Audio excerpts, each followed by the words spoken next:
I've probably, as a leader, have been somewhat guilty of, and maybe it's been a blind spot for me, but is that a bad manager sometimes will overload their top performers, causing them to be burnt out.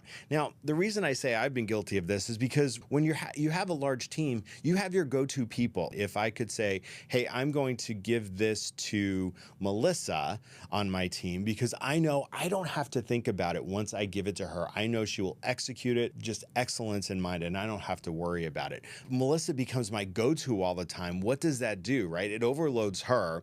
Also, it could create some resentment on the rest of the team that Melissa's getting all of these high-profile projects or what have you, or complex projects, and they're not getting anything. So it could be a blind spot for a manager, but if a manager's just, indexing on one person, you might have a conversation with them and say, hey, I know you always are giving these great projects to Melissa. Could I have some of that for my own development? Might be a good way to attack that conversation. Again, it could be a blind spot for that manager. Now, this one I would say is similar to the last one we just spoke about, where you're overloading your top performers, but this one's a little bit more, I'm going to use the word diabolical, right? And it's that bad managers actually play favorites, but from a strategic standpoint, right? They feed certain members of their team, they funnel information toward them and kind of, ice out the rest of the people on the team. And so when you've got this backdrop of your manager plays favorites, so even then, things that they do that are maybe not trying to play favorites,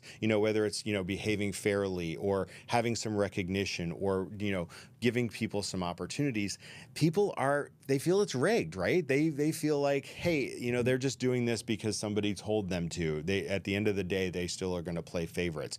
Toxic managers, it's my belief that they actually intentionally want an uneven playing field and really just want to placate or just want to play into and develop, their inner circle.